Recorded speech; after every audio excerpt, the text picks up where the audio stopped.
සෞර්දේනේ සුළු කුණාටුවකට පුළුවන් පාලමක් බිඳින්න කන්දක් ඕදලා දාන්න මිනිස්සුන්ගේ ජීවිත ගන්න ඇලවේලි බිඳලා දාන්න නමුත් සෞර්දේනේ කවදාවත් සුළු කුණාටුවකට බෑ සමාජයක් විනාශ කරන්න. හැබැයි ignorance නොදැනුවත් කමට පුළුවන් සමාජ පිටින් හොදලා දාන්න විනාශ කරන්න.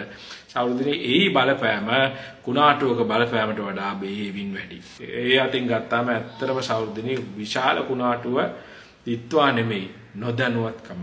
විශේෂයෙන්ම මේ දිනවල මේ අපේ නිවර්තන කලාපීය විහිසුණු කාලගුණික සංසිද්ධි ගැන මිනිස්සුන්ගේ කියවීම ඉතාම අඩු වැරදි මට්ටමක තියෙන බව පේනවා සමග. මේවා පිළිබඳ ශ්‍රී ලංකාව බිග් පික්චර් එක ලොකු චිත්‍රය දකින්න ඕනේ සමග. මේකේ ඇත්ත ස්කේල් එක මම ඔයගලන්ට පෙන්නන්න. පුංචි කැල්කියුලේෂන් එකක් කරලා මේ තියෙන දත් සෞර්දනේ මම ගත්තා මේ ඩිසාස්ටර් මැනේජ්මන්ට් සෙන්ටර් එකේ data ඒගොල්ලන්ගේ භූ විද්‍යා පතර කැරිමේ කාර්යාංශය සහ මෙට්‍රොලොජිකල් කාලගුණ විද්‍යා දෙපාර්තමේන්තුවේ දත්ත මත පදනම සෞර්දනේ මම ඔයගලන්ට පෙන්නන්නේ දිස්ත්‍රික්ක 10ක විතර. ඔයගොල්ලෝ දන්නවා දිත්වාසුලි කුණාට විශේෂයෙන්ම 27 සහ 28 තමයි ලංකාවට වැඩිපුරම බලපෑම කරේ 27 දිනේ විතර. 27 දිනේ විතරක් ලංකාවේ දිස්ත්‍රික්ක 10ක විතරක් සෞර්දනේ වැටිච්ච වරදාපතනේ සෙන්ටර්ස් ගණනාවක් තිබුණා නම් ඒකේ ඇවරේජ් එක තමයි අරගෙන තියෙන්නේ. මම data දාලා තියෙන ඕන කෙනෙක් ආයෙ කැල්කියුලේට් කරලා බලන්න. සෞර්දනේ මේ බලන්න මේ data තියා.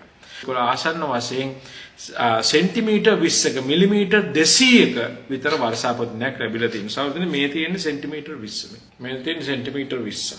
මේ සෙන්ටිමීටර් 20 මේ මගේ ඔළුවේ සයිස් එක. මේ සෙන්ටිමීටර් 20.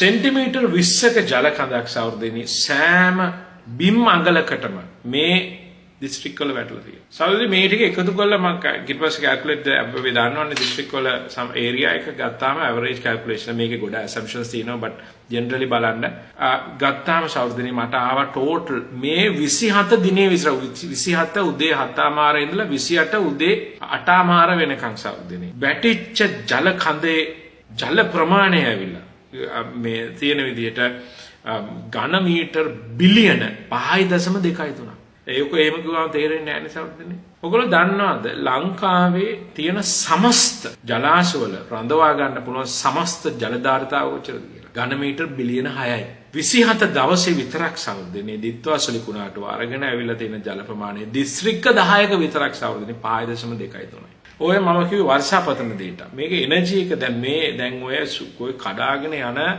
මේ ජල කඳ සෞර්දනේ සම්පූර්ණ කඳු පවා හොදගෙන පාලම් කඩාගෙන ඉරාගෙන යන්නේ සෞර්දනේ කොච්චර ශක්තියක් තිබුණාද කියලා ඔයගොල්ලෝ දන්නවා. මම දෙවෙනි එනර්ජි කැල්කියුලේෂන් එක මේ එක් දිස්ත්‍රික්ක වල සෞර්දනේ කැල්කියුලේට් කරාම ඒකේ තියෙන ඇවරේජ් එලිවේෂන් එකක් එලිවේෂන් මේ එකත් එක්ක කැල්කියුලේට් කරාම සෞර්දනේ ලැබිච්ච ජල කඳේ තියෙන විභව ශක්තිය. දැන් මේ ලැබෙන විභව ශක්තිය මේ ගොඩ ඇසම්ප්ෂන්ස් තියෙනවා. මම මේ ජෙනරලි කියන්නේ බොහොම සරල විදියට ත්‍රික 10 ඇතුළේ විතරක් පහළ වෙච්ච සම්පූර්ණ විභව ශක්තිය පල්ලෙහාට වැටිච්ච සම්පූර්ණ ශක්තිය සෞර්දනේ ට්‍රිලියන 13300ක් වෙනවා. ට්‍රිලියන ජූල්ස් ට්‍රිලියන 13000.